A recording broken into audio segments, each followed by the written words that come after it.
pass that around. Let's start this one. I'll do it from the start this. I'm sorry.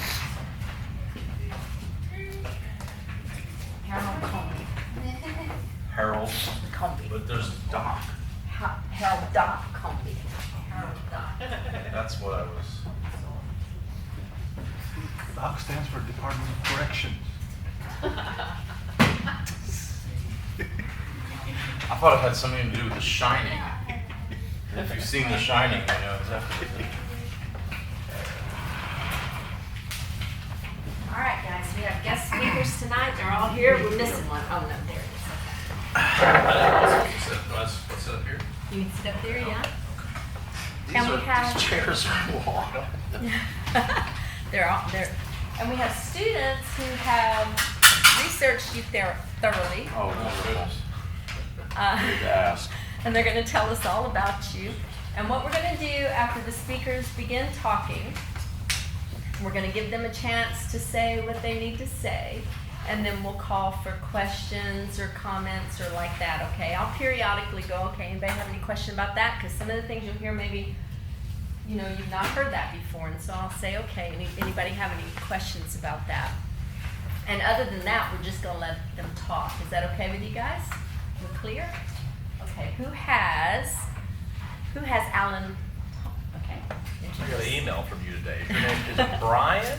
No, sir. I'm Adam Martin. Adam, did you email me this morning? No, sir. Oh, somebody did. Did somebody in class email me? Raise your hand. Stalker. Email. Somebody's Raise your trying to hand. find You out. emailed me this morning. Was that you that emailed me this morning? Do I need to stand up here or go up? What's your name? Who's that, baby? Okay. Dustin, that's right, I was close. Not really. Not really. And Not you're by a a police long officer. shot. That's a former police officer memory. Okay, go ahead. Okay. All right. Well, first off, let me say my name is Adam Martin, and tonight I will be introducing Dr. Alan Thompson. Okay, so Dr. Alan Thompson is an associate professor at the University of Southern Mississippi in the School of Criminal Justice. Dr. Thompson has served as an assistant professor at USM from 2000 to 2005, as well as an assistant professor at Old Dominion University from 05 to 07. He has currently been serving as an associate professor with tenure at USM since the year 2007. Some of his educational achievements include a Bachelor's of Science degree in Criminal Justice from Texas State in the year 1991, which was that was the year right before I Don't was say born. that. No, you're young. You get a special quiz at the end of the class. You haven't even gotten That's me right. yet. And You were in elementary. and a Master's of Science in Criminal Justice in 1993 from Texas State as well. Dr. Thompson has received notable leadership and academic administrative experience at USM. Some of his experiences include Director of the Mississippi Statistical Analysis Center in 02 to 05 and Director of Graduate Studies from 07 to 2014 at Southern Miss. He is currently serving as a chapter president of the American Association of University Professors at USM. Thompson has received multiple other prestigious awards, such as the Faculty Mentor to Joshua Polk Eagle Scholars Program for Undergraduate Research Award in 2014 to 2016, as well as the Faculty Fellow Association of College and University Educators Faculty Development Institute in 2017. Throughout his career, Dr. Thompson has contributed to the funding of competitive grants and awards in the amount of $1,533,283. For example, Dr. Thompson successfully authored the Mississippi SAC Research Grant in 2013 to 2014 entitled Maintaining Continuity and the Monitoring of Offenders in the amount of $65,279. So you've been a busy man. Well, and Professor Shear, I think, is working on that project, correct. aren't you? Let's see here. Recently, he wrote a grant and proposal to design a police backyard operations course in 2016 to 2017 in the amount of $7,200, then incorporated active learning strategies for criminal justice majors. Dr. Thompson has successfully and significantly advanced the University of Southern Mississippi School of Criminal Justice. That's very generous. That is Yes. Really generous. wow. Well, I usually don't like to talk about that. That's mine's much briefer.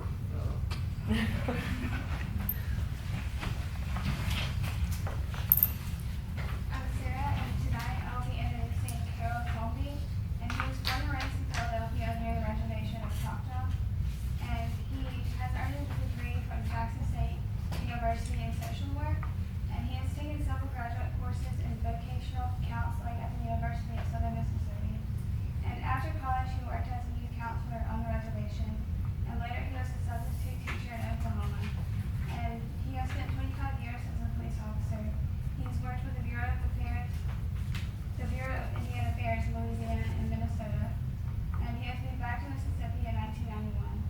Now Comby is currently captain of operations of the Choctaw Police Force, and when he is not in the police force, Comby is volunteering in powwows, and he became involved when somebody fell ill, and the powwows take place in Georgia and Louisiana, and he has given many speeches in the past, and his last ones were in Tulane, and he also was a part of the Welfare Conference, and it was the 6th Annual Indian Child Welfare Conference in August, and it takes place in Choctaw, Mississippi. So. Okay. Hi, my name is Lainey John, and I'm introducing Dr. Charles Shear. Originally from Charleston, South Carolina, Dr. Shear is a professor here at the School of Criminal Justice. He completed his bachelor's at George Washington University. He has 2 masters, one in history from Wake Forest University and criminal justice from University of South Carolina. And he has a PhD from Michigan State University. So before he became a professor, he was a school teacher. As he used to say in class, he didn't know what he wanted to be. Then he got interested in becoming a police officer. So before becoming a professor, he was a sheriff's deputy at Gloucester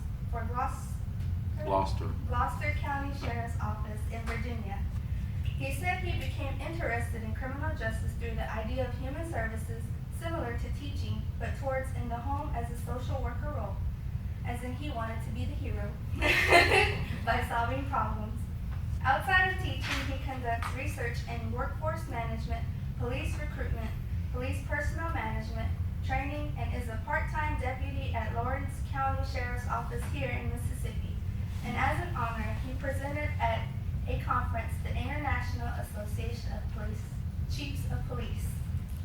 Dr. Shear. Thank you so much, guys, for being here. Thank you for having us. I asked Doc to start us off, and I asked him to sort of tell us about historically, maybe about something about the tribe, but also historically what justice or what law enforcement looked like before the Western idea of law enforcement came to the reservation system. So I thought maybe that'd be a good place to start. Well, thank you, Professor Greer, for inviting me here, and also for those kind words.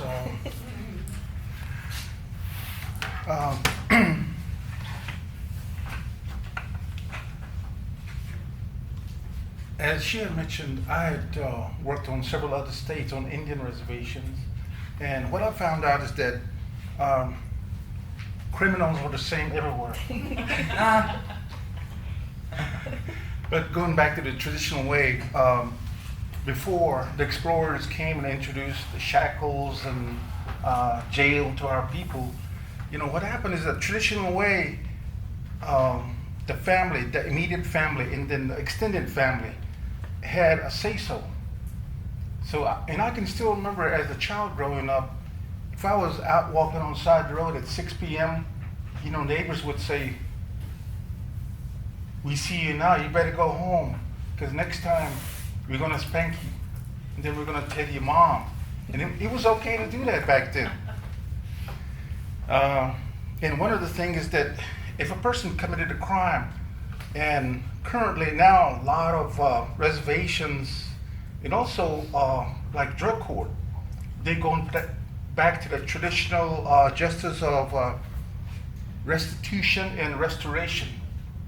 And that was, even when I was growing up, like my mom used to tell me, if you borrow somebody's car to go to a town, fill it up with gas and wash it up, clean it up, and bring it back. So these are things like even we were taught back then. And now we also have drug court on the reservation, youth and adults, and we still try to use that type of sentencing. And one of the things that really caught my eye was that I was talking to, like Dustin mentioned, Dan Rattan, and he's been working with us for something like 17 years. And one of the things he wrote was that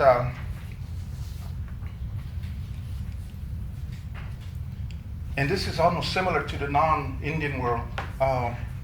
Usually, juvenile delinquents come from single parents' home or living with grandparents or grandma, low income. They're a full grade behind in school or more behind in school, and they don't usually get involved in extracurricular activities at school. And usually, they don't have no available adult as a mentor or support. And one of the things I see is that, you know, my background is social work also. And one of the things I see is that we may send a tribal member to treatment 90 days or longer, even up to a year. But when they come back, we put them back in the same environment. And it takes a special person with a strong spirit to say, hey, I can't drink anymore because I'm dried up now in treatment. I want to do good for my kids, so I can't drink. They might say a couple of times, but then they're going to go back to the old ways. So that's one of the problems that I see. But there's a gold lining. Mr. Matan said that only 4% of our kids get into trouble. Recidivism is high. Not only the youth, but also the adult section. And currently, we have what is called a juvenile diversion program, and we try to use alternatives rather than putting the kids in jail. Because studies, and I've seen it for myself, that putting somebody in jail, it doesn't teach them anything. Maybe they'll learn more stuff. Because we do have criminals coming in from state, training school, federal prison, state prison. So they teach the younger folks, you know, how to be bad in jails. So it really, just putting people in jail doesn't work. And now a lot of reservations have gone back to the traditional ways. Let's say, for example, you know, we use stickball as a way of teaching how to control your anger. Because in stickball, if you hit somebody with the sticks intentionally, you're going to get kicked out of the tournament and you're not going to play. And you ought to see when somebody does that, all the people in the audience, 3,000 or 4,000, is going to be going, "Oh, get him out, get him out!" So that's kind of like a sentencing. They're using culture, and one of the things is that we have tried to use some of the things like going back to nature, the stewardship of earth. Planting garden, harvesting on your own. Do not harvest clear-cut trees. Conserve forestry management. These are things that we try to teach the kids now. And going back to what Professor Greer was talking about, our Choctaw name for a police officer is Hataktakchi, which means to Spell that for us. Spell that for us. I don't know. Some of you guys might. Okay. Just spell it like the way it sounds. Hatak is man, takchi is tied, or to tie. Okay. And it's not Can only. you know, but I think it's important to say that these to TI-8. Mhm. I mean that says a lot right there, doesn't it? About what the police officer is all about. And actually, the lady that told me this story, she's still alive. You probably know her, Mary Morris. She's one of the highly respected elders in Bokchino. She's about 85, 90 years old, but she's still living, and she told me this story a long time ago. And that was before the explorers came. So what they did was they would tie that person up if they got intoxicated or got so mad that he couldn't control himself, they would tie him up and either lay him on the ground or tie him to a tree. And I know that some tribe have gone back to this type of discipline or sentencing, but when you do that, you have a person watching that person that's been tied up so they won't hurt themselves. And once they sober up, you release them. And another thing that Professor Greer was asking about is green corn ceremony. That was like in the fall when the corn was ripened. And what they would do is, it was like a New Year's, making New Year's resolution, where every little arguments that you had with your neighbors, it was forgiven, other than murder. That was the only thing that was never forgiven. And on the harsh punishment itself, if the suspect was found guilty of intentionally shooting that person or killing that person, he was sentenced to death by his own hands. Oh. And if he couldn't do it, he would hire a friend or uncle or relative to shoot him. And what it is written in many books that he would dig the grave himself, and he would stand there, and once he shoots himself, the people would catch him and plug his hole with some type of leather, not leather, but red cloth, and let him go so he would fall into the grave. And if he hired somebody to shoot him and the suspect didn't show up, then the person would take his place. So in a way, if you said, I was gonna show up for my sentencing, you had to mean it. Either that or you'd be known as a coward and nobody would trust you or nobody would want to be around you. And another form was banishment. And we still have that form of banishment on our reservation, but it's called exclusion. And actually, that's one of my duties to start the paperwork. And what it is that traditionally, if somebody hurt the whole tribe in a way, that person would be banished. And that way, other tribes would know that he was banished, and sometimes they would turn their back on him when they saw him. Because according to the banishment laws, if a person is banished, he was like non-existent. And they wouldn't give him food or help him out or anything. He was on his own. How many, if I can ask a quick question, how many exclusions occur these days? Well, we started that in maybe 15 years ago, and we have something like 71. Wow, okay. What are some examples of things that people have done to be excluded? Well, one of the things is that we have our own immigration officer. So if you're not a tribal member, you have to have a permit to live on the reservation. Okay. So there's certain criteria. You have to be married. You have to have kids. You have for some reason to be there. And you have to fill out that application. And if you have 2 felonies, more than likely you're not gonna live on the reservation. So what would somebody have to do to be thrown off the reservation and excluded from their tribal privilege or access? There's about 21 Membership. reasons, like permit. They don't have a permit or they hide in somebody's house. But they recently passed a law stating that, let's say, for example, if I hid somebody in my house, that they would charge me with some kind of crime. Harboring a fugitive. It's something similar. And taking a child, NBCI member, off the reservation without approval or knowledge. And listen to this, even if it's their own child and that suspect is a non-Indian, the tribe has control over that minor. So he can't just pick up the child and take off. So parental abduction in a custody dispute or something along those lines. And for a tribal member, one of the things is that if they're terror-free, child, sexual offender, they can be excluded. I think we have one that's been excluded.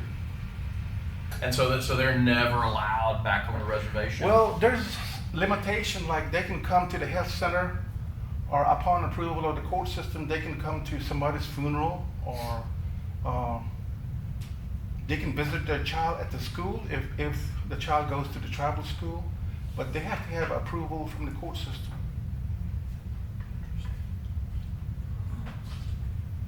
And we were also talking about double jeopardy. It doesn't apply to the reservation. So if a person commits, steals a car, let's say one of those expensive cars that's worth $120,000, they can be charged on the reservation, and they can be charged in federal court for the same incident.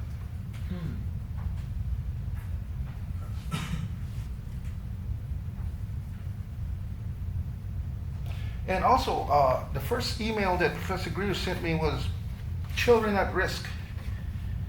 And from what I found, it's almost similar to the off-reservation kids at risk, like online predators using the computer, school violence, victimization, substance abuse, and knock on wood, but also suicide. But we are very glad that we only have maybe 1 or 2 suicides a year.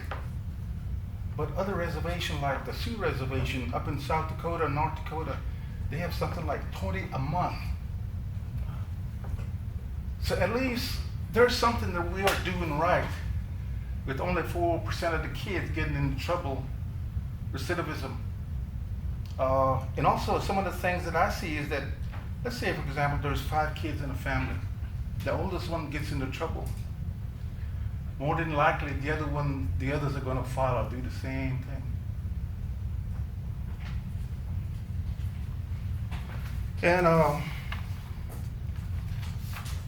we live on a reservation which is called closed reservation, which means that we have our own laws, school, hospital, court system, police department, even coroner system.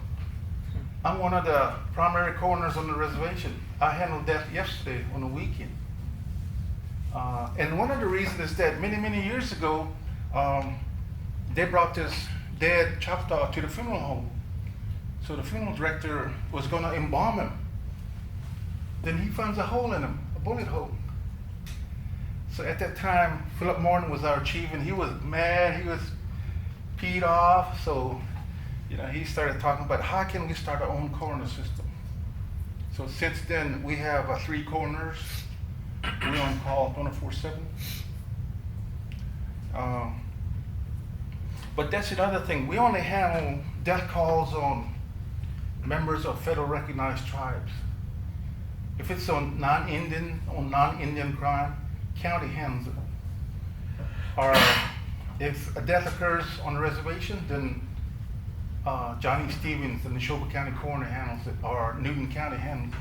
So if it was a non-tribal member who's married to a tribal member and doesn't wake up in the morning, then y'all don't handle it? We handle it. Oh, you do? If it's a member of federal recognized tribes, we handle it. No, if they're a non-tribal member. Well, it depends. If the suspect is Choctaw, then we handle it. But if it's non-Indian or non-Indian, then state or county handles it. Okay.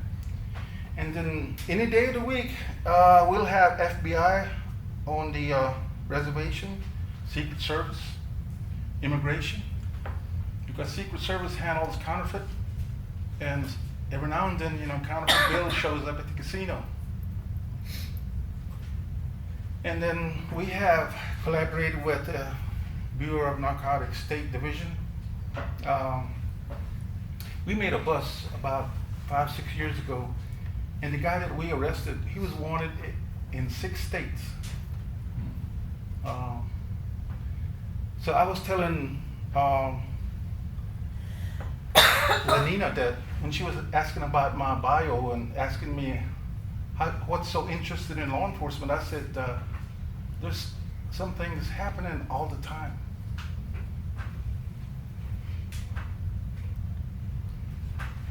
But going back to the youth, I compared 2012, 14, and 16 incoming calls and arrest. 2012, 2014, the arrests are the same. Incoming calls is only 10 difference. But in 2016, it jumped up to almost 120 more calls. And then about 18 more arrests. So how many calls in 2016? 581. And how many arrests? 43. But that's, if you still know the 10 code, it's 1047, crimes against children or involving children. But it could be more, because the 10 code, we have 1078 or something that says that unknown call. And once they investigate it, they could change it to child abuse or anything involving kids. Who provides I'm sorry if I'm the only one asking questions, y'all don't be shy. Who provides the security operations at the casino area? Does that fall under your area? No casino has their own security. Okay. So your role primarily are the other area, all other areas. Also, we have something like 35 security guards. We scattered out in like 10 counties. In fact, the casino in Jones County, Right, we have a community there, something like 35 houses, and we have one security guard at that reservation and 24/7 at the casino.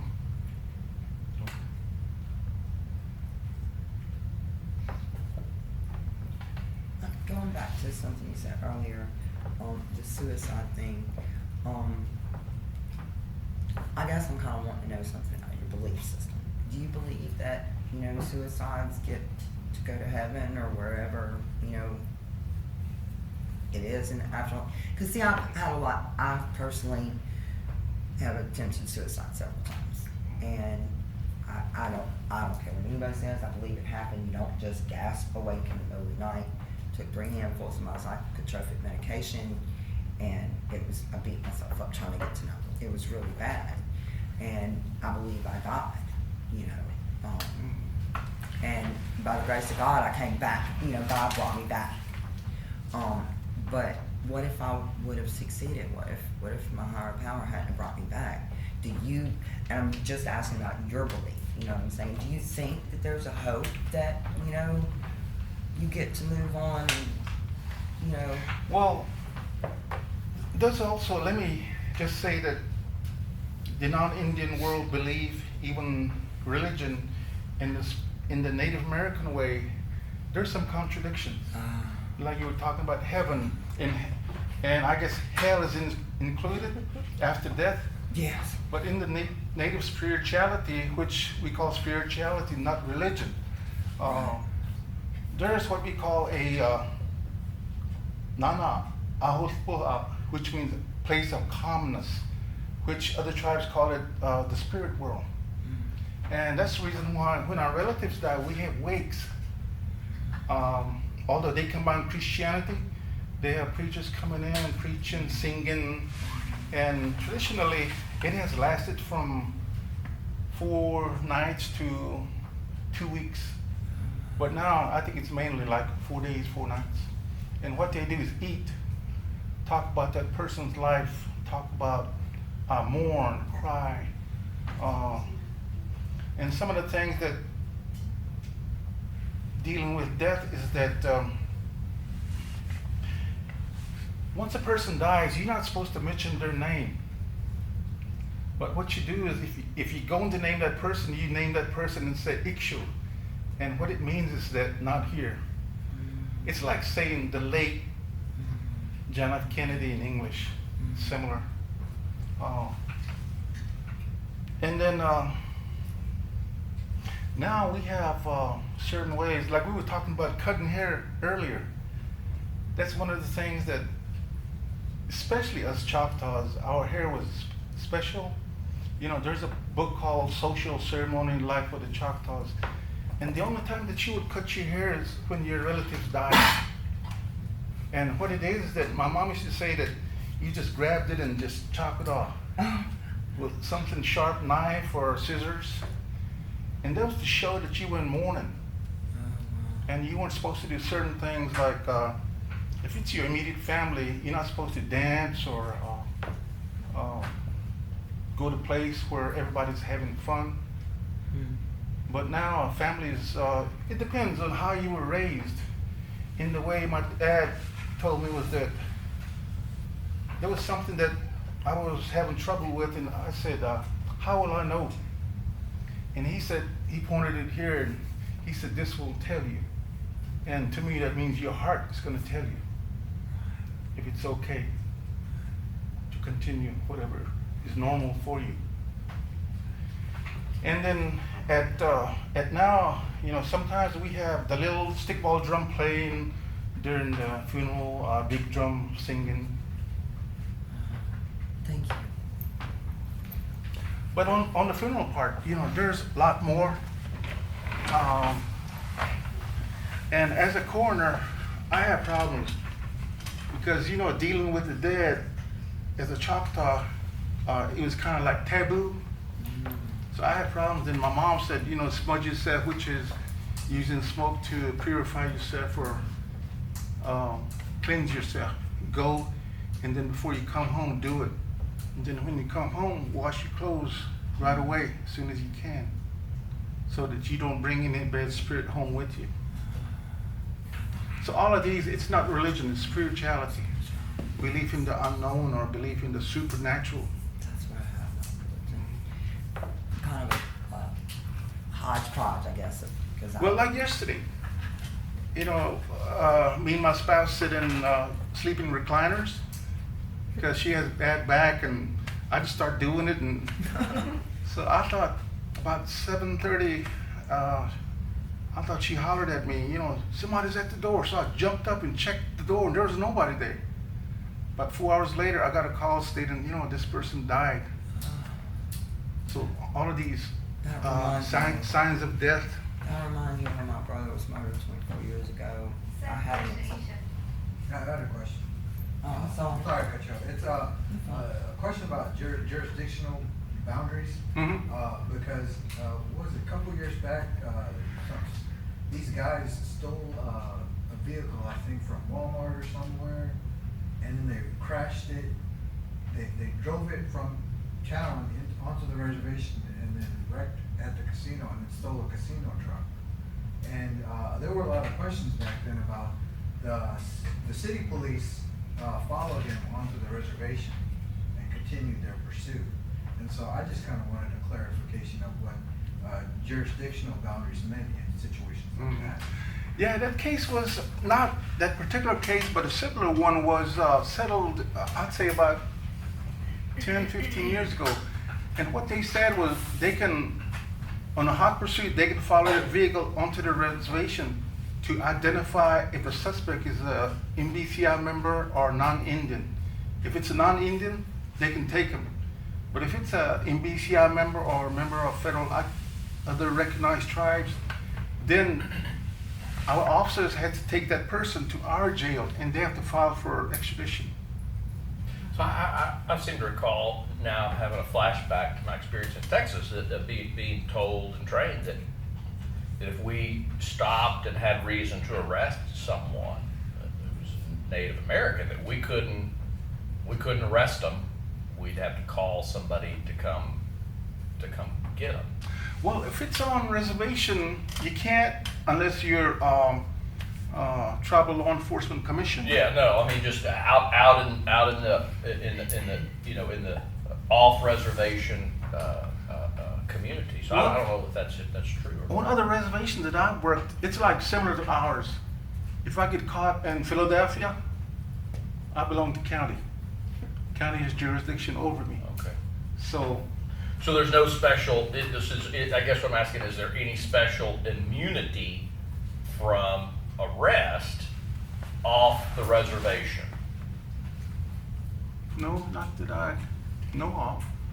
Because usually, you know, as I mentioned when I started off, I said criminals are the same.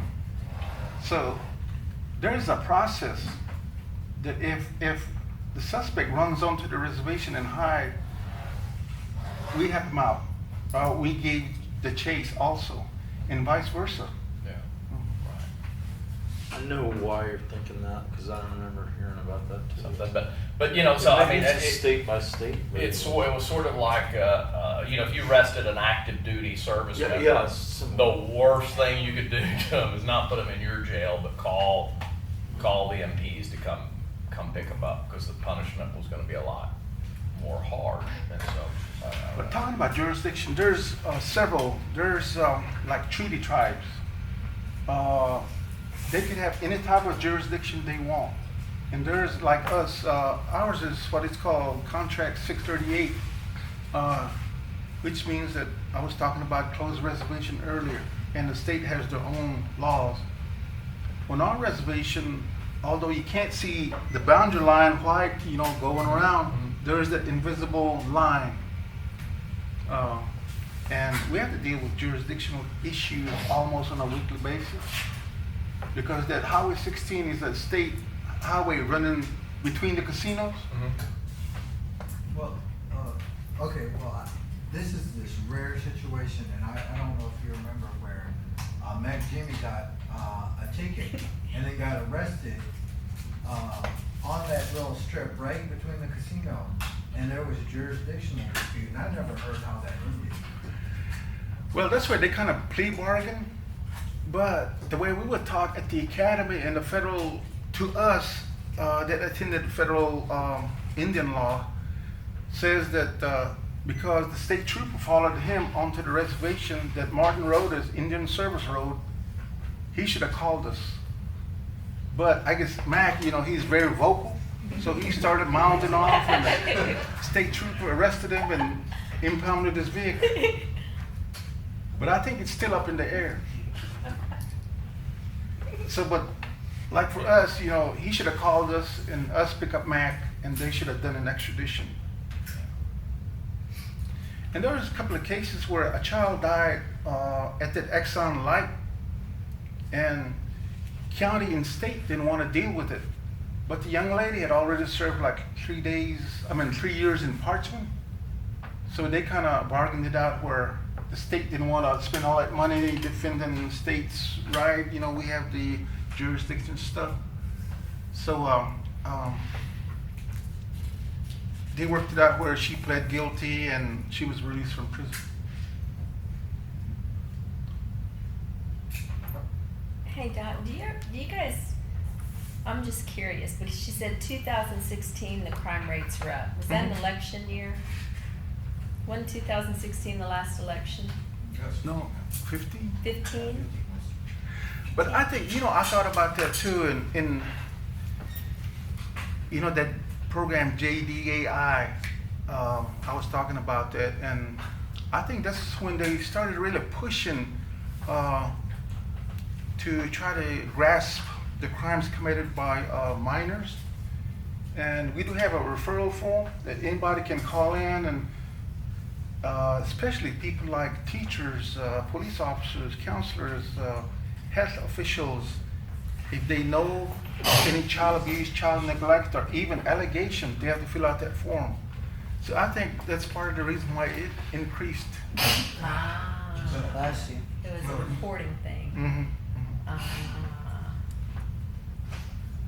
Yeah. I had a couple of thoughts about what Doc has said, and I just thought I'd sort of share them with you all, because I look at things a little differently. I'm more of like a business standpoint person.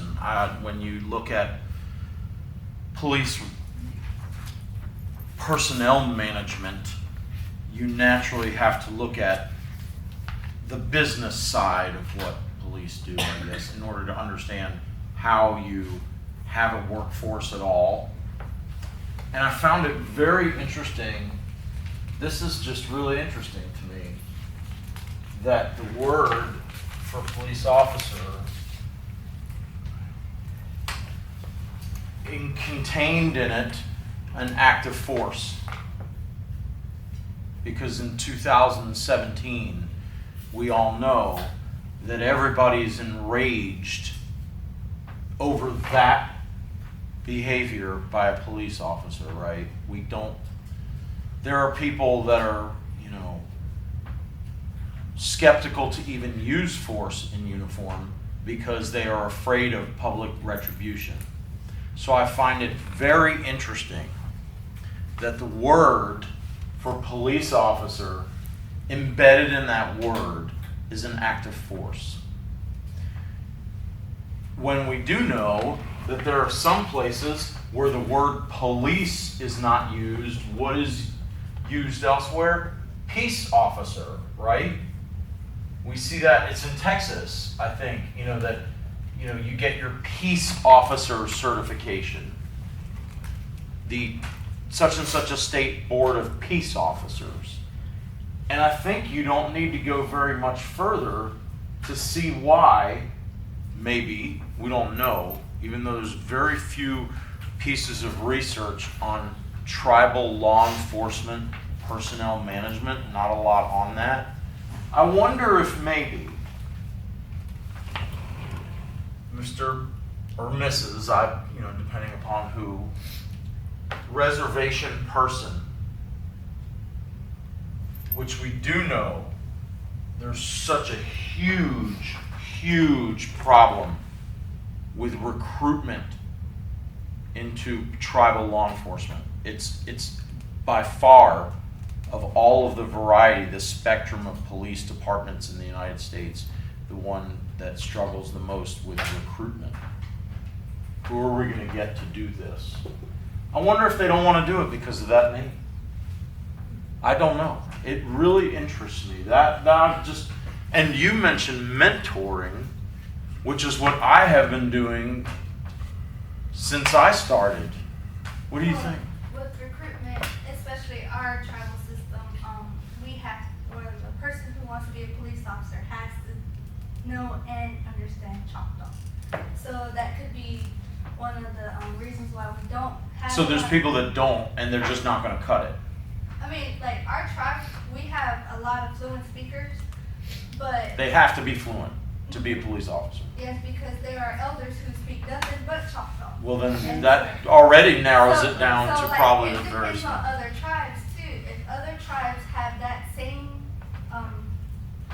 requirement as we do, then that's probably why we don't have a lot of recruitment, because you have to know the language in order to be a police. I mean, and interestingly, God, this chair is great. Okay, so interestingly enough, like, if you wanted to be a police officer in Texas, and you went and you interviewed at some big city, they would give you a list of qualifications. You have to run 1.5 miles in 10 minutes. You have to have Spanish speaking ability. They give you qualifications. Well, if speaking and understanding fluent Choctaw is on that list, and in Texas, there's people that are willing to work out, go to the gym, do what it takes because they want to be a whatever town police officer. Why aren't there people, or are there, saying, I'm going to develop my fluent Choctaw skills? Because as you remember, were you in ethics or the 3-4? Okay. Well, police work is not a career, it's a calling. Or we would like to think so. There are obviously those who don't do that. But I wonder why then this person says, well, I'm not going to bother learning. If that's one of the obstacles, I'm out. Because if it's truly a calling, if you really believe that this is what you are intended to do, wouldn't you do whatever it took to prepare yourself for that life career, that calling? A doctor, an elementary school teacher, a professor, those human services, a nurse, those human services positions that you don't have people just drop in.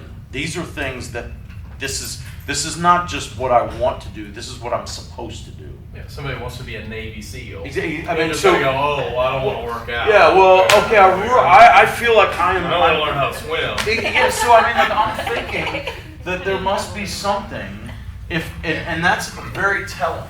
I may have, Charlie, it's I may very have, I'm sorry, Dr. Shear. No, go ahead. I may have missed it because I stepped out, and when I sneezed like multiple times. So Doc may have commented on this, but I'm curious, did you talk about how many female, do you have any female officers? Mm-hmm. And I wouldn't mess with one because she's the Neshoba County weightlifter champion. Oh. Right, so you're able to recruit females, and so are there recruiting challenges, and what are they? Well, I agree with one of the things that he had mentioned about it's a calling. It has to take a special person, especially to work on their own reservation, because a lot of these people saw you growing up, and what if you are sipping beer at a dance or something, and they're going to remember it. Right, and so it's a small community. Well, I apologize. In the 1960s and 1970s, you know, the U.S. Riot Commission and others said, well, if we want to prevent civil disturbances, we just hire more black police officers. And so it sounded simple on paper, but members of that community did not want to be police officers. Yeah, they were regarded as turncoats, really or interesting traitors, because we would like to think that if we had a fully Choctaw speaking police force, it would mean something, right? Well, we do. But that's what I mean. Maybe that is potentially why that's the. And that's one of the things that she had mentioned, the language. Even me, if somebody would call up and say, "Traditional Bolano," which means, "Can you speak Choctaw?" I say, and then they'll start talking, or they might say, "Traditional Bolagi, which means if you can't talk Choctaw, I don't want to speak to you." So, as I had mentioned, about 99% of our officers are tribal members. Some of them are half, but they can speak the language. We have one nominee from Wisconsin. She's married to one of the tribal members. There's another one from, is it Rama Navajo from New Mexico? She's an officer. So they have to. So can I walk on the reservation and say I want to be a police officer? Yeah. If I learn how to speak Choctaw. Well, you don't have to learn it, but you can apply. But more than likely, you're going to be put way down. Okay. Right. Because our hiring practices, there's called Indian preference, and the not only is the language barrier that we were talking about, because I've seen. He was a non-Indian that worked with us, and he used to get a lot of flack from people. He got a lot of resistance. They used to resist on him a lot of times. But going back to the Indian preference, our HR policy says that we look to MBCI members as first choice, MBCI descendant as second choice, and Indian from other tribes, third choice. And if you have a political pull or something, you could be a. What do you all think about that? You okay with that? Well, to me, it's like you look out for your own, I mean, like, what if you went to Los Angeles, South Central LA, and I got out of the police car, and they said, "Shit, get your white rear end back in." And I think that is a valid concern in 2017 to make the police department reflect of that city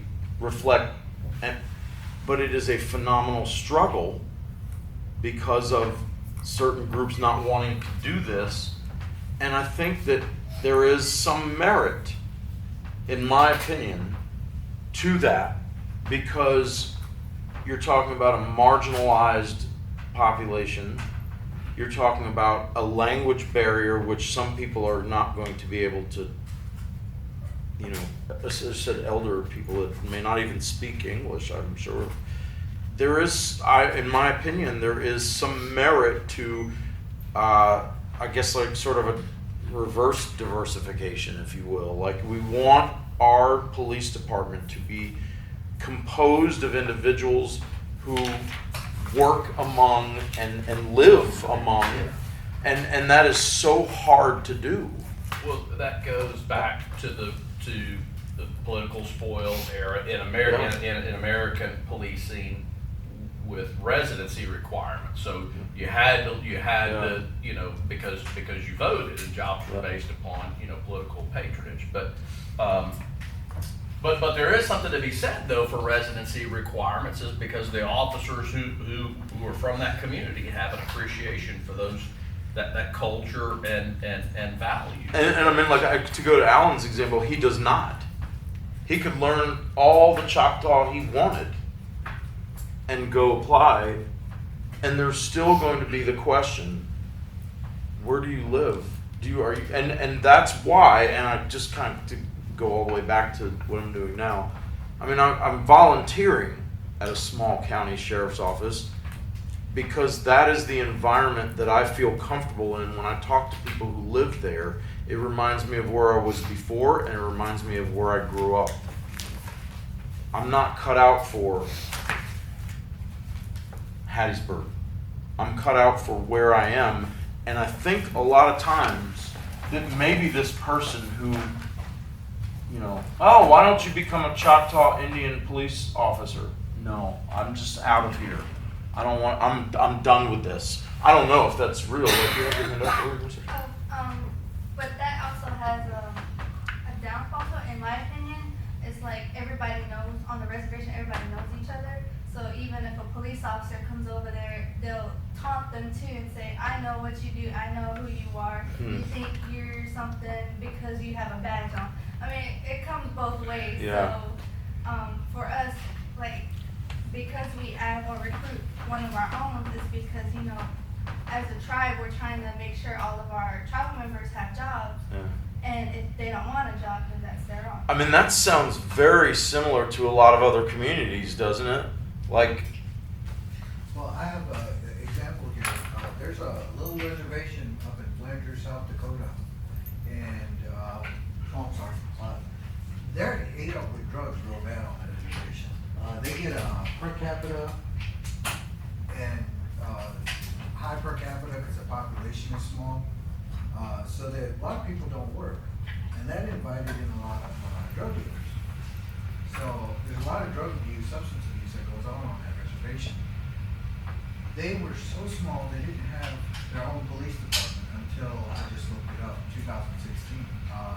But when I was up there, before that, the local law enforcement, the reservation and the city, township, actually ran right into each other.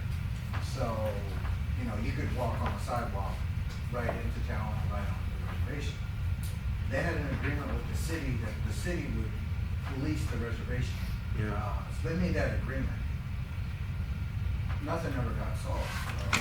They didn't particularly care if the reservation was eaten up by drugs. Yeah. So I think that's where the flip side of that is. Yeah, that I like people that. will look out for your own. well, I would say I like that. I like that. I like the idea that, and to go back to the concept of mentoring, if we are going to do this, maybe the problem is here. Maybe this person needs to think that you're not tying people up. You're wearing that badge is a different mission. That this is just part of what we do. That this is what we're trying to do.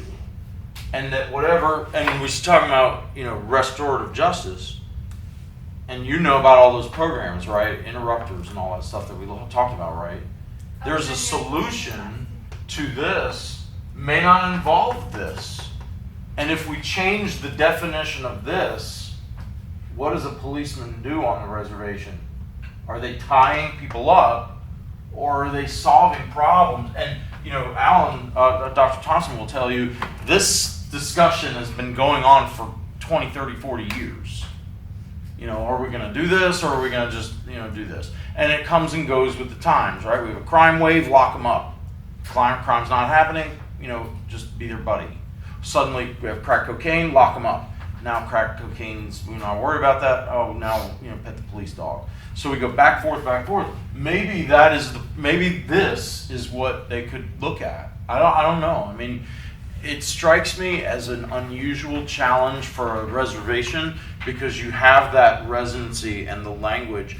I don't know. I don't, and especially as you're saying with that one example, a population issue, right? Small, insular community with lots of drugs.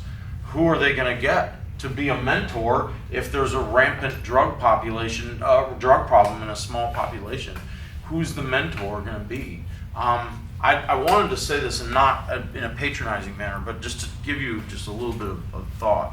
I've been to Pine Ridge Reservation once. I went there the day after the Wounded Knee anniversary. It was in December 2007, and it was ice cold. And it was unbelievably cold, and we went there for that purpose as a group of us. And when we got there, like whatever ceremony or commemoration had occurred, it was over. So all these people like scattered in their homes that you could see like on this hillside, when they saw a car pull up to that little, I don't know, has anybody ever been there? It's like a little grave site, like a cemetery, if you will. You started seeing people getting in their cars and they were slowly driving to us. And the poverty and the drugs and the issues, it made me wonder, what's it gonna take? And that is a great point that you make. You said nothing's getting, maybe it's here. Maybe instead of, I don't know. That's a profound question. Back to y'all kind of tying that together, I had wanted to ask, when the child knows there's, a delinquent and they're coming from, a single parent house or, perpetuating the same thing, is there resources for them to find a mentor? Does the police force, do they, like when you see them and you do the, trying to solve it, do you, Interesting point. And it's in your reservation, do you at that point talk to them and say, hey, let's mentor? Yeah, can an officer on the reservation say, hey, look, I'm about helping you here. I'm not, does that do that? Well, Yeah, we have all kinds of stuff. And actually, what I was going to say is that I don't see this problem that you're talking about. I always tell the officers, do your job. Because whether you arrest somebody or don't arrest somebody, they're going to get mad at you anyway. So do your job. You can be a mentor and be yelling and screaming from the And the thing is, the qualification. You almost have to be crime-free to be a police officer. Part of the budget comes from Bureau of Indian Affairs, and they have strict criteria that they follow. If you have one domestic and you were thrown in jail, more than likely you're not going to be hired. Yeah, that's true. That's So true. it's strict requirement, and also you can't have a speeding ticket within the past 3 years or something when you apply. So it's very strict. Well, I know that that's not the case where I'm working, because I wouldn't be there. Speeding, because you have a speeding ticket or a domestic? Speeding Okay. ticket. We didn't clarify which Well, one. You didn't clarify which one. That's for being hired. Yeah. But Oh. let's say, for example, you are hired and then they have something called a point system. And if you reach 25, more than likely the tribal insurance can't cover you. So more than likely you're going to be let go. Oh, so your driver's license system Mhm. operates on a points Mhm. basis. In some states do that. And then another thing is that people look to the officers as problem solver. Sometimes within the past week, this lady called and said, Doc, can you come over and talk to my child? He won't listen. I said, my child, are you the mother? Aren't you supposed to talk to him? I said, I could, if I have time, I'll come over and talk to him a little bit, but, you're the one, he's your child. So, you know, we try to, as a person from social work background, you know, I try to deal with them. And we also have a grant called COPS, Community Oriented Policing. So we have Toys for Tots, we sponsor that. We sponsor Explorers. We make presentation at school. We live within the community. So I don't see no problem with this word. I'd be interested to know what you all think about a police officer that gets a phone call from you know, we have a child who doesn't want to do his homework or something. Do you think that that's the role of My mom did that.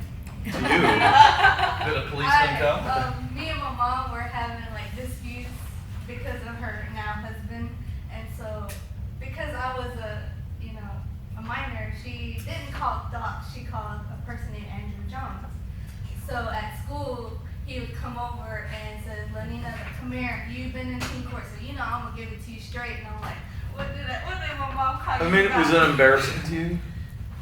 Yes, because it felt like my mom couldn't even listen to what I wanted to say. Instead, it was like we kept going. So But I mean, wasn't he doing this then? I mean, I don't know. He was trying to be like a mediator and trying to get me to understand where she comes from and like. Was trying it to- successful? Yeah. Otherwise, my mom would not be my best friend right now. But with the language barrier or the language, there's a lot of words in our Choctaw language that we use as alternate. Like how can I say this? We don't have English words in Choctaw. And so, like, for instance, banana. I don't think we have a Choctaw I word can't for think that. of one. So it's like we have to go to the alternative. Like for a police officer, we couldn't come up with a word, so that's why we use another Okay, alternate. gotcha. So it's like it's not meaning to mean that, Yeah. but it's just an alternate. I got you. And that's probably, and that term is That 100 years old? Yeah. Right, yeah, and it best fits what we would think a police officer does. You know, they handcuff you, so that means they tie you. So we just use words that could interpret Yeah, I the understand. English. A loose I understand.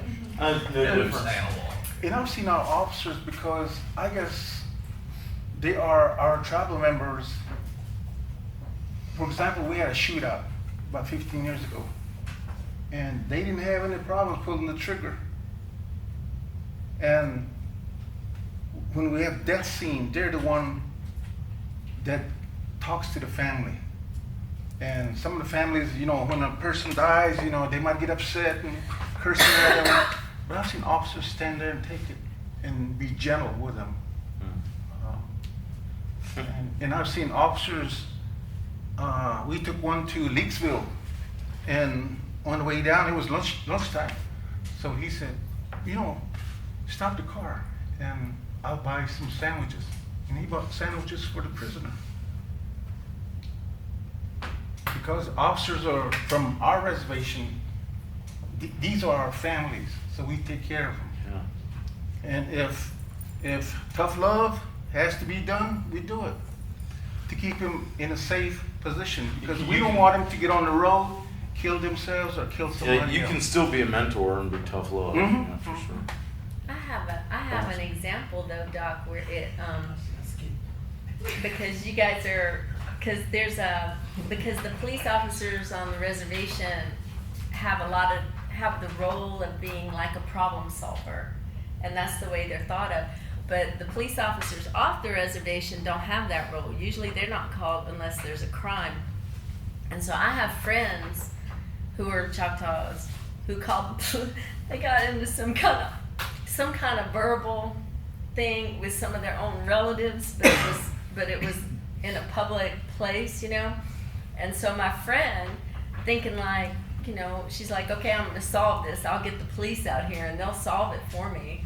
Well, and then that got her into trouble because she didn't call the Choctaw police because she was not on Choctaw reservation. And she called the police to solve a verbal, you know, to solve a nothing, which they don't really come That for did that. backfire on her? Yeah, so they're, Yeah, be careful what you wish for. exactly. So And they're Sometimes when we have death, when they are making funeral arrangement, you know, the family wants the body or they want to wake at a certain place, and they have to call us.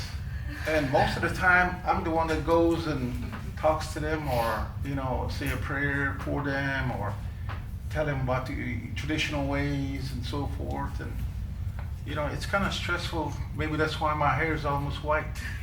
I do want to ask you something. I try to follow, and it's very it's very topical these days. Line of duty deaths among police officers, and when we look at the total number, again, over the course of a year, there are generally one or two tribal officers who are killed. There's one killed just a few days ago in a head-on collision. Do you remember the last time an officer died in a duty-related death in I the think tribe? it was something like 7-6, but we almost had one about 2 years ago. This officer answered a domestic, and the guy came out of the screen door with a butcher knife and stuck it in the officer's throat. Then a struggle happened, and officer shot 3 rounds off and killed that suspect. So would you say that police work on the reservation is relatively safe? No. But as we were talking, our police officers come from families on the reservation, so to me, how can I say, back up too much. If we arrest our relatives, we don't search them properly sometimes. And I remember a couple of times, suspect was in the back seat, said, "Hey, you want this knife too?" and pull out a butcher knife about this long. So they give too much slack. And We trust our families too much. But you were talking about safe.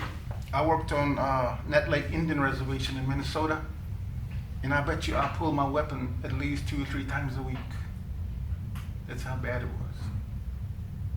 And even one area, they used to have a place called Gun Alley. They used to shoot guns almost every night. And I know you've heard of Red Lake, where one of the guys went berserk and killed 15. He was like a 15-year-old boy, killed his grandpa. I used to patrol with his grandpa, that Lucier. So. Interesting. I was gonna go back to when y'all asked about mentors, especially with the teenagers. My major is social work, so I've worked with the behavioral health on the reservation. So I got a bunch of social workers there, and I would go with a lady to go speak at the detention centers, justice complex. And these kids were there from anything from drug abuse, running away, beating on their people that watch over them. Like there was a kid in there that would beat on his grandmother, and they were there. The youngest kid that was there was probably 12 years old. And when it comes to mentors, a lot of times they don't want to listen to adults. They want to hear somebody that's close to their age and talk to them. So I would go there and I would read out of this book. And I asked the lady that told me to read it, I said, these kids don't want to listen to this. These kids are not going to pay attention. You can give them this worksheet all you want, but it's not going to work. What's it going to do for them? They're just going to draw something over there, leave it there, it's going to be blank. So I asked those kids, do y'all want to read out of this book? And they said no. So I said, okay. So I talked to them about their everyday lives, and just in general, the goals that they should make for themselves. And I asked these kids, I said, what do you think you're accomplishing by sitting here? You're already getting labeled, whether you know it or not. Whether you're in here or whether you're not in here, you're already getting labeled. You're just another number. I said, y'all are 12, 13, something. The oldest was maybe 17. It was going to be 18 within the next week and get sent to the men's side. I said, what are you going to do when you get over there? I said, you're just going to sit there and read a book? Think you're cool for being in here? And a bunch of these kids, I've seen them outside of the detention center. They'll come up to me and talk to me, and sometimes I got to remember who they were. And I ask them how they're doing. They tell me, I asked them, when's the last time you've been back in? And they said, this is the last time I talked to you. And that just went to show that I told them, you may not know me and I may not know you, but somebody cares. I'm not up here just to be up here. I mean, that's what we want all police to be doing, right? And we want them to be able to come into a home where a child is neglected or spouse is, suffering, or we have a teen who's run away, or everywhere, and we would like them to be able to solve all the problems of the world, whether it's my kid won't do his homework, I'm calling 911, or something traumatic, a crime has occurred. And I think that's really interesting that you have that perspective, because as we talk about in ethics, those people, the ones that you see who are on the fence of solving a problem or going into getting in deeper into the criminal justice system, have a very unique opportunity. They have incredible credibility, something to offer those who are going down that path. And remember how they would come in and they would say, my father was in Florence Supermax prison. So these people are hearing through you how they can change other situations, and it's hard to do that. Restorative justice is a big picture treatment, right? It's not like crime went up this week, it's not working. And if there's a beauty to the diversity of what we do as criminal justice system, it's that we can have those programs and still have the cold hard truth when we need it. We can still be tough love, but at the same time, hey, how's it going? You still in school? The drug court style. And I eternal optimist and firm believer in things that inspire, and that's an inspirational story, because not many people get to go in front of those people and say, get your act together, or else this is going to happen. And in fact, what's happening to you, you can use that situation to get this person over here to clean up their situation, and that develop that sort of network. I mean, that's rare, I may not be 100% accurate saying this, but what you've been describing, would it be right to say that that's a form of constructive criticism? I have a student right now. This just happened last week. He took a class of mine. He probably was going to come your way, but he never showed up to class. He was literally absent all but 5 days. And here he is. That was 482 criminal justice, and this is now he shows up in 341. And I said, buddy, whatever his name is, I'm not gonna tell you. You got to come to class. Come on, I'm that way. I admit, I'm the come on everybody way. And he said, well, I never got to tell you last semester, but I just couldn't come because my parents couldn't find a place for me to live, so I was living in a camper in the woods. This is a student, full-time student at Southern. And I went, gee whiz, what do I do now? And that is the danger of, being tough, because holy, what am I doing? Every time I go to hard ass. Yeah, it's only every time me. I go to hard It's ass, only I'm me that happens to. Like, hey, get off your butt. Well, yeah, but I have one leg, or And you're like, oh. I mean, it's just strange. It's Yeah, I very, know. but do you see how you can interpret what you're doing as a reality check, and that's what police do. They write reports and they arrest when they have to. They get tough, and they are that way. But all day, every day, you have one opportunity to do this, and the rest of the times, hey, what's going on? You doing okay? Oh, you skipped class again. Well, check it out. All right. We're 3 weeks into the semester and you're not going to class. What does that say about the other, 12 that are coming? And there's a time, and I will say this, like we talk about police being a calling. People can do that really well, and then there's some that can't. It just depends on you know. The situation. Yeah, I mean, there's some people that are great at defensive tactics and firearms and, you know, all these police skills, and then there's plenty of cops that can't talk to people, unfortunately, you know. So that's an important statement that you made, you know. Yes, sir, I'm sorry. So, I study sociology, and you know, one of the things we talk about is deviant behavior in Yeah. criminal justice. Anybody who watches Cops, and this is my interpretation of it, is that Cops is a show that's entertaining because, and this is from a sociological perspective, it's entertaining because we're watching poor people get punished for being poor.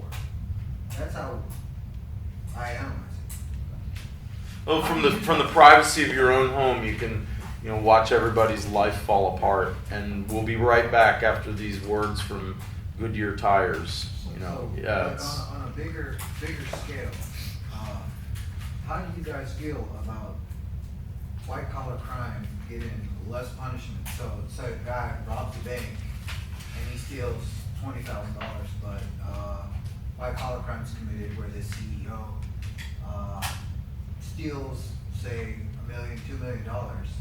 I mean, I would like to hear, you know, what you all think too, because reservations, many of them have a lot of poverty, and I don't know how people feel about arresting, you know, people that are, you know, there's a saying about the police academy when I'm an instructor at the police academy, and I tell them, a lot of times you're not dealing with people who are having a bad day, you're dealing with people who are having a bad life. They're having a bad life, and their life is falling apart, and they need a mentor, but maybe they're too far. I don't know, and I'd like to, you know, I don't know. Well, I would say that at least a quarter of adults in our jail are homeless It's and amazing. unemployed. So what we usually say is during the winter time, if they get into trouble, bring them in. At least keep them warm, give them 3 meals in a cot, clean them up, take them to the health center. Well, there give are them people beds. who will intentionally run afoul of the law so that they can have a place to sleep and maybe receive some medical attention. I don't know if that's the best strategy to get those things, but I wouldn't people- doubt that's people do- true. People do that, Mhm. you know. And like you're saying, poor people getting disproportionately, and you can't use cops as a barometer because Oh, it's no, edited, this is- but it is. uh, But you did hit the nail on the head in one regard, and that is they're utilizing that as an entertainment device, you know, and that is one bad symptom of a bizarre society that we like to sit around and watch people with having a bad life and make fun of them and imitate them and ha ha I ha. like to watch cheaters. Yeah, and, yeah, we're like obsessed with all of. I And he think goes to cheaters sleep is. at 8 o'clock 'cause he can't stay up. I was just, I don't, but I mean, like, I think that underneath that, and this is very interesting, like, cause I've actually known people that were on that program, like associates of mine, Well, in I think other that cities. Wait, which side of it? The law enforcement side, yeah, but I want to point this out because this is very true. We don't see everything this person is going through when we go to the call. I don't know what's going on in that house yet. If we don't take the time to, like that student. That's why you gotta know the situation. Yeah, I mean, like, I never would have thought that this student didn't come to class because he's living in the woods, okay? And now here we have, you know, the high degree of homeless. I wonder if underneath that kind of nasty entertainment veneer is some sort of key to understanding how that, you know, how this human services, you know, social work, you know, that's human services, and that's what attracted me to policing in the first place. And I think that there's got to be some ground level solution. if we look at it as that type of career. I know one thing I see from these kids, they're kids from Choctaw, that's different than what I see like in Hattiesburg. And that is, like, somebody will come in, like Nina or somebody, and they'll come in and they'll say, so-and-so got arrested. And I'll say, really? And they're like, yeah. She's like, but her mom has been sick and this, and she knows like 15 things that led up to that. And I'm sure the police officers do too. She really does, knows 15 things about why that might have happened. And it seems to me like all of them do that. They all have the idea that there are circumstances involved Yeah. in that happening. Yeah, that's- there's circumstances. bad. Yeah. So in close-knit communities, police officers take on more of a watchman orientation where they consider I guess the they full should. context Yes, they do. and mitigating factors. So you're a sociology major? And so do you have a major professor over there that you've taken most classes with or anything? Yeah, Dr. Canal. Okay. And so I would suggest if you're interested in that, I think it'd be interesting to survey Native Americans about their beliefs, perceptions, and attitudes regarding, you know, various types of crime. And so you can talk to your professor. There's So little of that. but the university has financial, you know, competitive financial awards for undergraduate students to conduct research. And you could talk with her about that. About, Let me ask doctors, what is how difficult would it be to get permission to run that kind of collecting data? Not difficult. We've had actually we have a professor from Tulane doing a research on domestic violence, but once she does a study, they're going to come up with some type of solution and bring on the programs to the reservation. well, I mean, you're talking to the captain of operations. Yeah, I mean, who has you a can't get social any work closer to background. You're not going to getting find it a more approved. And sympathetic guy to get your foot in the door. And just to bring this out, you know, Native American tribes are the most researched people in the world. They research how we fight so good. You know, that's where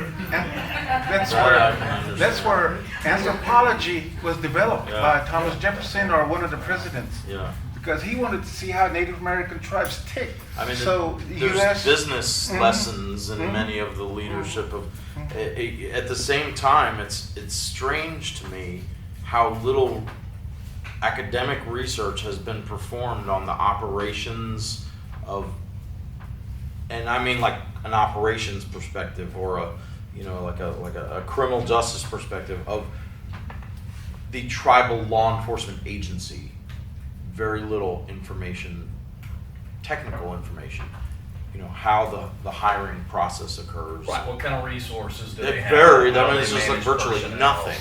You know? And that's where, you know, those of you who are interested can play a valuable role for those departments in getting, you know, in creating some sort of transition between what you see and what you think you would like out of. Although, you know, that again depends on the community, but that is an interesting challenge to you all. I spend so much time pushing irregularly students to go out and be a problem, you know, a solver and embracer, because you're going to be there in like a couple years. You know, some of you already are. You're going to be replacing us, and you need to know how to do this stuff and not just, you know, from a distance. So that's a great challenge to, you know, go find out. And what do tribal residents think about people getting prosecuted for, you know, X, Y, and Z? And what does that say about their quality of, or appreciation of, you know, is there any data on, you know, reservation residents' opinions of their police services? Do you like it? they've had Yeah, I mean, that's stuff that would really be helpful. some surveys done. Yeah. Since I've been back since '91, there's been about 3 surveys that were done. So a lot of times they do it internally. You know, like a department will go out and talk to people and say, do you like what we're doing? Okay, mine is about training to so after police officers are sworn in, do they go to like training monthly or like even have retraining? It's a 12-week program at the, they call it IPA, but it's part of the Department of Justice Training Center in Marana. And this is class number 1, 1969. I was 3.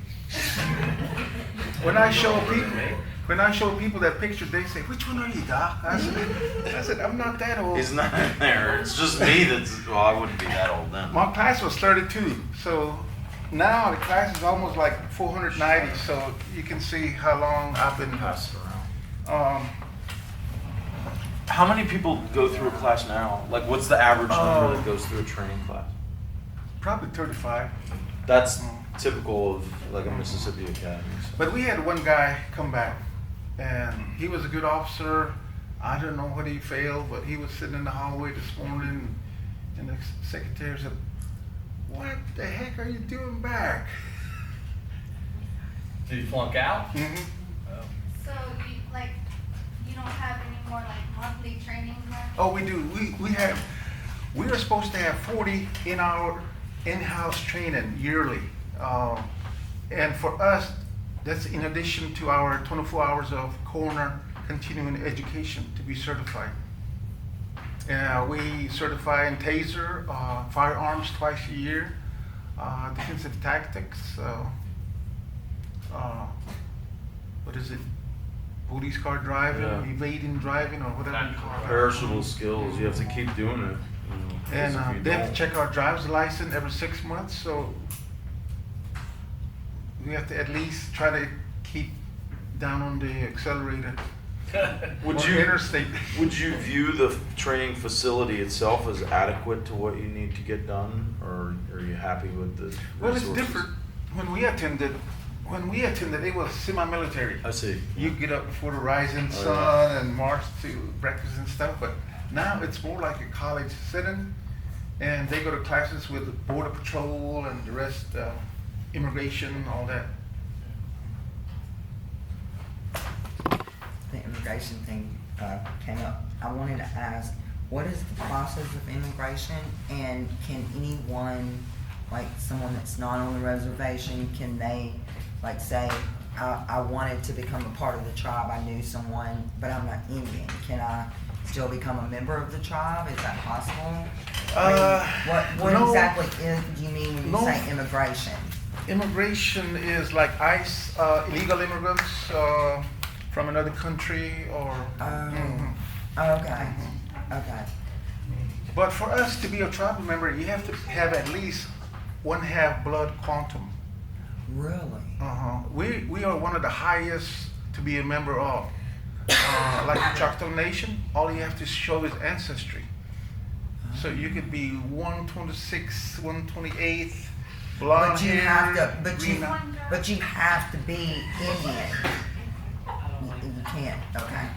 That's what's. And each tribe has their own restriction or criteria.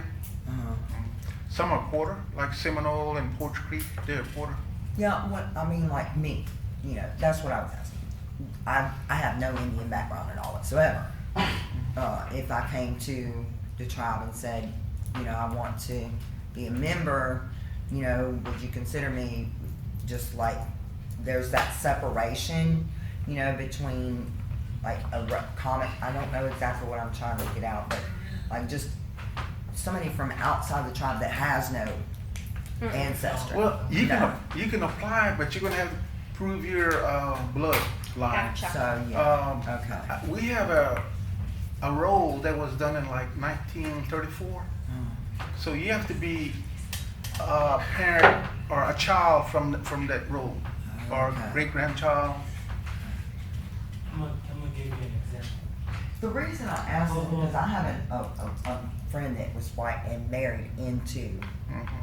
With being enrolled with the tribe when my daughter was born, you have to go and it's pretty much like a packet. And what you do is you fill it out for your family tree. And you do it for the father's side and the mother's side, and you have to go as far as back as great grandmother. So even then, and if they've been married, who they married to, you have to go by their last name and everything. So, You have to prove Yeah, you have that to you prove. belong. Yeah, you have to prove it. Don't you also have to take your CGID Yeah. when you do that? Yeah. Which is the certificate of degree in your blood. And also, if they ask you to do DNA, you have to take it and pay for it. Yeah. And with that being said, like Choctaw Nation, they have a lot of tribal members, but they don't get benefits like we do. Because we have that high blood quantum, our tribe is able to send us to school. They pay it. So it has its downfalls and its uprising. So one of ours is like, we get to go to college for free because our tribe pays for it. Unlike Choctaw Nation, if someone from their tribe goes to college, they have to pay it on their own. So that's where the blood quantum is kind of iffy. So Because it's easier to belong to that Yeah. group. and plus there's not as many. Right. Like for us, we only have like 10,000 plus members, and so for Choctaw Nation, they have more than that. Yeah, they'd have to be paying for a And lot of people's so- college. In order like to get benefits, you have to like at least maintain the requirements for us. So we do get what is it called? What's this drug called? Distribution. Yeah, what is it called though? Like Cap? per capita. So like Cherokees, they get per capita, but they get it maybe every 6 months or like a year or so. Seminoles, they get it every 3 months, while we get it every 6 months, but it's less than theirs. Seminoles maybe get 3,000. And Cherokees, they get somewhere like 1,000 to 2, while we get only 500. It's because, you know, we want all these benefits, but we have to maintain the blood quantum. Where does that money come from? The resort, Natural resources, lumber. So it's just, so I may be oversimplifying. Is it a dividend of Well, sorts that's another on- name. on the tribe's Because if you're in the wrong number. business, et cetera? Shareholder. Okay, okay, all right, okay. We still All right, have thanks. to pay federal taxes.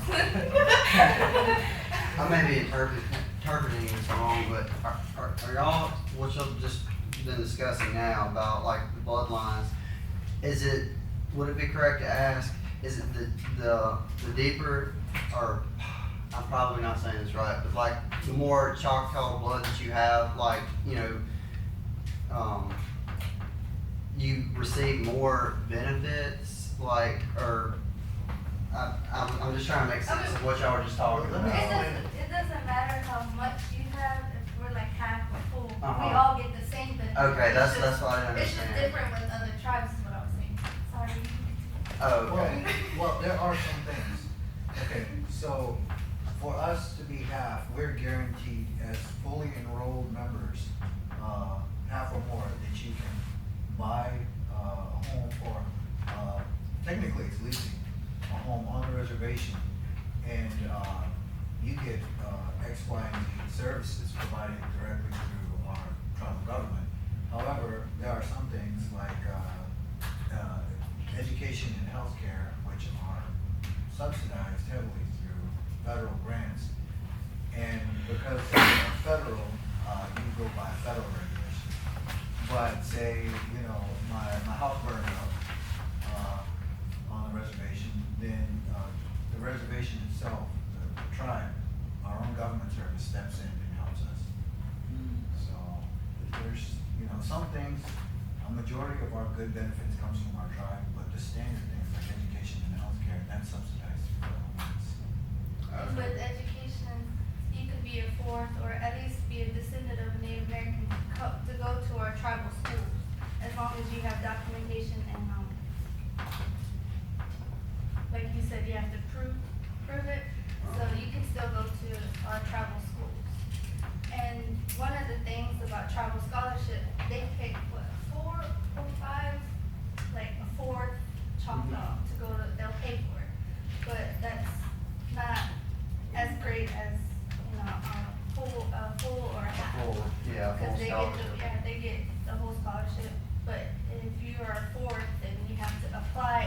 choose out of many 1-4s. I don't mean to like label them that way, but they pick out maybe 4 to 5 at least to send them to college, and the rest of them have to pay or get scholarship, something else. And another thing is, if you get a scholarship, you can't be goofing off.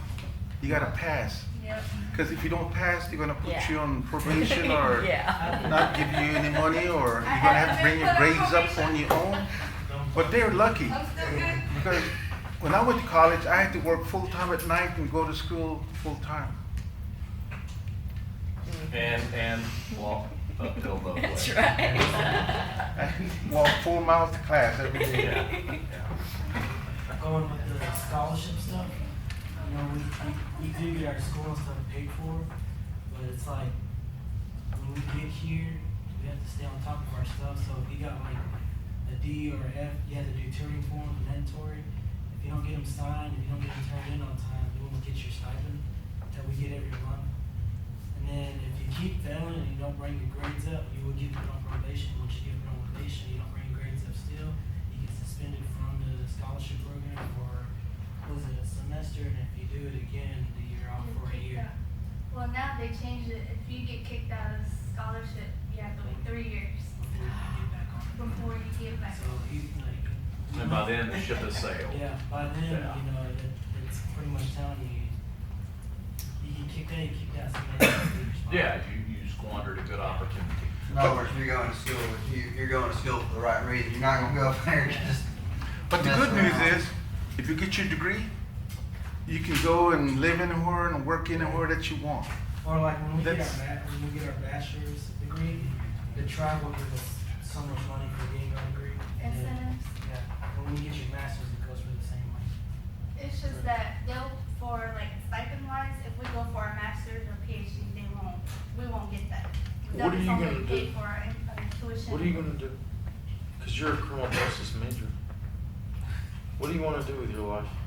Well, I wanted to Out work with it. them as, in police administration. She's been in 2 of my classes, I'll give her a good recommendation. Well, Your class, the policing actually changed what I wanted to be. I wanted to be a public relations officer and be able to speak for those, that don't wanna go in front of the camera or You can still something. do that. But when I went into your class, there were so many things that I saw wrong with our tribal policing and between y'all, and She did a So I big want- report on it. so I wanted to be in police administration and work alongside the chief police and see what we can change You about can do that. requirements and stuff. And that's so important, that you can take something from here. I mean, I just don't believe in the philosophy that you leave forget where you came from. And that is there's a few people at Southern Miss like that. But first I wanted to work at Gulfport or Biloxi to get a feel of it and then go back to the tribe and try to implement some of the changes they have into our system. I mean, you can do and see if it works. both. And you're talking about 2 places that probably aren't gonna let you leave that easily. And they're gonna pay you differently. But at the same time, provide you with a base of knowledge to go out there and just really do what you wanna do. I mean, in a lot of ways, you have, all of you have to do something with the degree. I'm not a person who, I just don't, I almost find it uncomfortable sometimes to talk about, degrees, and I wanna know what you're doing. I wanna know what you're doing with it, and everybody in here has that, that urge to get out there and hopefully, and it's gonna be cool to see where you all end up, doing this. And I know you do, because you're that way. well, that's a good future thinking, because 2 of our administrators, they retired military, and they have over 20 years. And I'm 35 years in the career, and just hopping around on one leg. So I mean, remember how we used to talk about that you have this big bubble of people that are all getting ready to leave, And behind that is, a population of people that needs to get with the program and see what they can do, and they're not answering that call, a lot of them. And to see people that are, I just came back from Texas this weekend. We had a student go out there and take a police test, actually several, and this was the type of department where you go there for the money. They pay very high. And I can't read every student, but I can safely say that the Southern Miss students who went out there were the type of people who were not doing it for the money. They were doing it because this is something they have to do. And somebody who feels that way in an administrative role is going to move mountains. You've met those people. The Leonard Papeñas, who's an alumnus of Southern Miss, who's 40-something years old and he's a chief of Gulfport, who texts students. Find me a police chief in Mississippi who takes time out of his. Do you know what a police chief does all day? That's like a fireman. Everything's going crazy and I have to deal with 50 things in an hour. And he still takes time out to send a hey, congratulations message to a student at Southern Miss. If you can do something like that, you're going to be, and our generation, I say safely because I know y'all, except for Alan, he's 20 years younger than me. But I know that when we're not around to, it's going to be worrisome. We want somebody there that's going to, this is a big deal right now in criminal justice. It's not just policing, it's in judges. The baby boom generation is all, exiting, and they're leaving a lot of room for you all. If that's a career of choice, judge, police, correction, social worker, sociologist, these problem solve people. Doc, I got a question for you.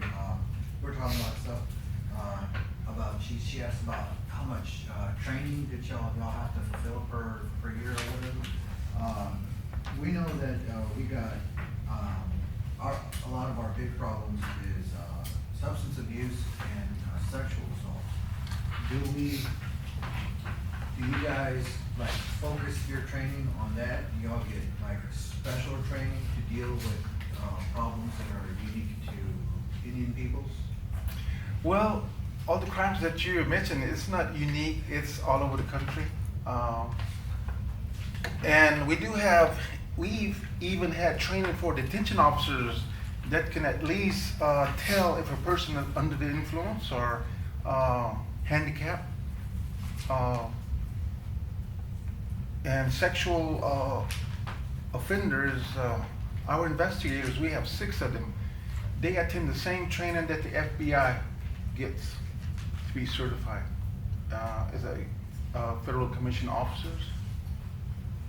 So all of these crime scene management, evidence, picking up evidence, photography, and I had talked about coroner duties. That's also investigation too. And it's very interesting how many ways a human being can die. Carlin teaches that, right? The death investigation class. He has. So we do have a criminal justice professor that does a death investigations course. So, but that's interesting, and I would expect a death investigation to have a standard that everybody does, but that in each location, a reservation, not on a reservation, it will be, slight differences because of culture and things. And if the death scene is like an officer shooting, FBI will come in directly. They take charge. Other than that, our investigators do the field work, and FBI is the consultant. They oversee the case. Hey, so I don't mean to commandeer Dr. Craig, but I know there are 3 people that I've not heard a word from. I might need to ask a question. No, you're not good. You're telling me out of all this, you can't think of one question? Not really, because my dad works in public safety. Well, we'll come back to you. Where? Public safety on the reservation. Then what do you want to be, Blake, Which when one? you graduate? What do you want to do when you graduate? I'm working on my plan B right now, which is a psychology major. But my plan A was to be funeral director. The program I was trying to get into, I couldn't get into because I didn't have the grades, nor did I have the test scores. But now that I do, then after I'm finished here, I'm gonna go back. Well, you need to go down Hardy Street and go see my friend Joe Winstead, who runs the funeral home down there, and talk with him about it. Yeah, well, don't give up. Yeah, I know. Well, if he wants to deal with the dead, he can be a coroner because it's becoming a full-time job. Not only investigation, but also reports, filling out death certificate. That's a full-time job. We had a student that just finished her master's degree in the last year, and that's all. And after she did, she wanted to go be a funeral director. Yeah. She's It's doing kinda odd. Is that what she's doing? I don't know. Also, I brought this other show and tell if you want to look at it. This was, I think, 1993 in Philadelphia, Mississippi. No, that's a police car. It's a Klan march. So yeah, that's heavy. I will. What is so? Your dad's in public safety. Yeah, public safety. Yeah, I see him every day. Yeah, What kind of job does he do? He used to work with the inmates. He had a project going on doing gardening and all that stuff. Okay. But he had an incident that happened, and then he got put in the office earlier than the week. Well, he's also, I guess, sergeant at arms for the council meeting. Yeah.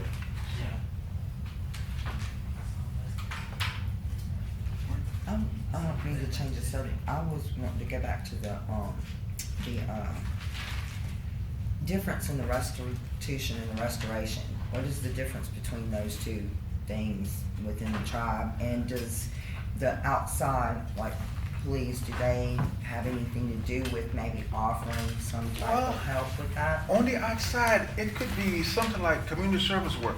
Okay. You know, if a person gets arrested for open container or something, they might let him pick up trash on the side of the highway for a week, and then they'll say it's even.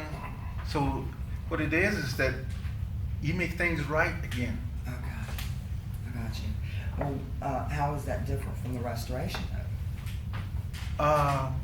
Restitution Restitution You said is restitution and restoration. Are they? I guess that's what I'm asking. Are they the same, or is it I two mean, different things? in criminal justice fields, it's just a nominal difference. I would think that you could even use those terms interchangeably. Okay. Well, sometimes restoration. Restitution implies some sort of repayment. Right. But restoration generally means, so convicted felons can lose certain rights.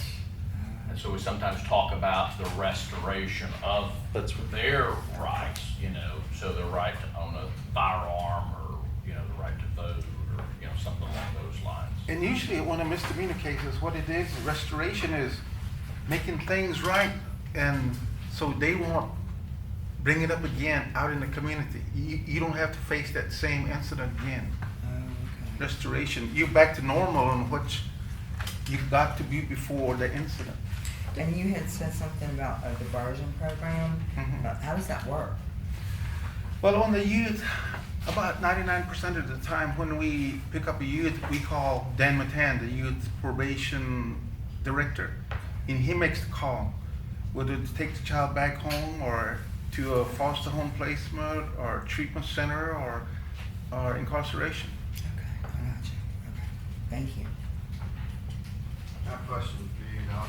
I know that you said you had you have a lot of background in social work, but my question is was there any one particular event, like in your past that said, hey, this is why, or what I guess drove you to want to become a police officer? Like, hey, this one thing happened, or this series of events happened that said, okay, I'm really inspired to want to become a police officer. And actually we have, and this guy, he was brought in for questioning in one of the stabbings about a year and a half ago. But before that, he had came into my office and said, you know, I want to be an officer. What can I do? Or what are the requirements? So we had a talk, and then he left, and about 2 months later, he was a suspect. But actually what happened was that his brother was the one that stabbed that other person. So 2 years later, he's hired. He's not working with us, that brother that wanted to be an officer. So what motivated you? Me? Yeah, I think that's what he was Yeah, so asking. that, I wanna know why I'm you- sorry, I thought I didn't make it clear. I was talking about you in particular. What kind of drove you? I mean, were there any one thing or a series of events that, you know, kind of drove you to the, you know, police force? I was unemployed. That would be a good one. There's plenty of people who arrive at it from that angle. But the thing is, when thinking back, in our traditional way, they say that somehow you were trained or you were taught to be what you're doing now. And for me, I can remember my dad taking me to certain places where there was a wreck. And I can still remember one incident in Blackjack Road where there was this woman's hair still on the tree, and she had died. And on another incident, we came down to Bocoma. I don't know how old I was, but he used to work for BIA, and he brought a station wagon. So we picked up a body, and it was all tied up like a mummy. So we put him in the back of the station wagon. And I remember I kept looking back, but I was like 10 or 12 back then. So I'm sorry, guys. sometimes we are taught that we are destined, that's what our life is going to be like, but we don't know until we get to that point. Because another example is that when I was going to college, I changed my major about 5 or 6 times and ended up with social work. So that was my, what I was supposed to do in I life. still don't know what I'm supposed to be doing. So On the casino, is the security at the casino, like, do y'all just strictly hire Indians, or do you, okay, so like, if somebody's in there, you know, gambling, and, you know, does you call in somebody to deal with that, or you deal with that? Security deals with it first. Okay. Even if it's counterfeit, then they have investigators there. They have gaming commission officers. So they say, okay, this is one we're gonna have to call in, and they call us. We go out, get the report, do our report, and pick up the evidence. And if there's a suspect, we bring them in, and the investigators are called and they interrogate that person. And it could be anything. We've had a death at Dancing Rabbit Inn not too long ago, about a month ago. I mean, the casino culture has probably changed the nature of the police job and role in the reservation all over the country. I mean, you know, the more of that we see, and it is getting pronounced, right? In some areas, it's just everywhere you look, there's something of that nature going on. Probably changes the role of the police officer on a reservation by far. You know, switches it from, you know, one thing to another. I'm sorry. What is the most satisfying thing about being in criminal justice? The cool students that we have in our department. No, I'm not the type of person that has ever been satisfied with passive living. I crave, I have to, you know, like she said I was a teacher, and then I went from 9 years of high school teaching to police work.